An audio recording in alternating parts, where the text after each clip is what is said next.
Hello दोस्तों। हम आपके लिए एक और नई कहानी लेकर आ गए हैं, अकबर और बीरबल की कहानी। एक दिन बीरबल दरबार में देर से पहुंचा। जब बादशाह ने देरी का कारण पूछा तो वह बोला, मैं क्या करता हुजूर, मेरे बच्चे आज जोर जोर से रो रो कर कहने लगे कि दरबार में ना जाऊं।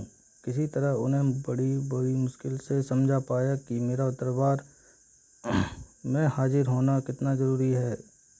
इसी में मुझे काफ़ी समय लग गया और इसलिए मुझे आने में देरी हो गई। बादशाह को लगा कि बीरबल बहानेबाजी कर रहा है। बीरबल के इस उत्तर से बादशाह को तसल्ली नहीं हुई। वह बोले, मैं तुमसे सहमत नहीं हूँ। किसी भी बच्चे को समझाना इतना मुश्किल नहीं जितना तुमने बताया। इतनी देरी में तो लग ही नहीं सकती। बीरबल हंसता हुआ बोला, हुजूर, बच्चे को गुस्सा करना या ना तो बहुत सरल है, लेकिन किसी बात पर विस्तार से समझा पाना बेहद कठिन है। तो अकबर बोला, मूर्खों जैसी बात मत करो। मेरे पास कोई भी बच्चा लेकर आओ, मैं तुम्हें दिखाता हूँ कि कितना आसान है यह काम। ठीक है जापनाथ, बीरबल बोला, खुद ही बच्चा बन जाता हूँ और वैसा ही व्यवहार करता हूँ। तब आप एक पिता की भांति मुझे संतुष्ट करके दिखाएं।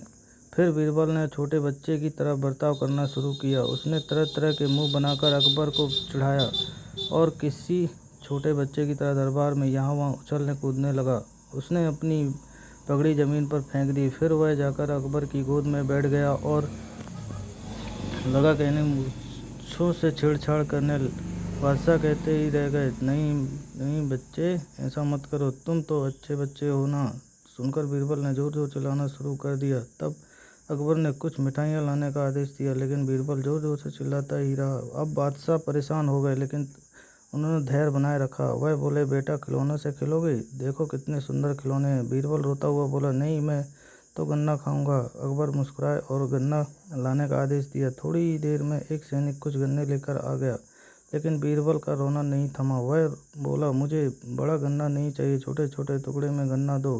अकबर ने एक सैनिक को बुलाकर कहा कि वह एक गन्ने के छोटे छोटे टुकड़े कर दे। यह देखकर बीरबल और जोर से रोता हुआ बोला, नहीं, सैनिक गन्ना नहीं काटेगा, आप खुद काटें। इस पर बादशाह का मिजाज बिगड़ गया, लेकिन उसके पास गन्ना काटने के अलावा कोई और चारा नहीं था, और करते भी क्या, खुद अपने ही बिछाए जाल में फंस गए।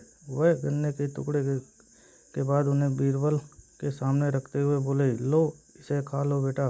अब बीरबल ने बच्चे की भांति उछलते हुए कहा, नहीं, मैं तो पूरा गन्ना ही खाऊंगा। बादशाह ने एक साबुत गन्ना उठाया और बीरबल को देते हुए बोला, लो पूरा गन्ना और रोना बंद करो। लेकिन बीरबल रोता हुआ ही बोला, नहीं, मुझे तो इन छोटे टुकड़ों की साबुत गन्ना ही बनाकर दो। कैसे अजब बात करते हो तुम, यह भला कैसे संभव है? बादशाह के स्वर में क्रोध भरा था, लेकिन बीरबल रोता ही रहा। बादशाह का ध्यान चूक गया।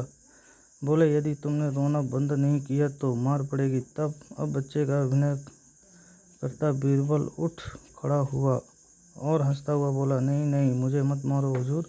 अब आपको पता चला कि बच्चे की बेतुकी जिंदों को शांत करना कितना मुश्किल काम है। बीरबल की बात से सहमत थे। अकबर बोले, हाँ ठीक कहते हो। रोते चिल्लाते जिद पर अड़े बच्चों को समझाना बहुत बच्चों का खेल नहीं है।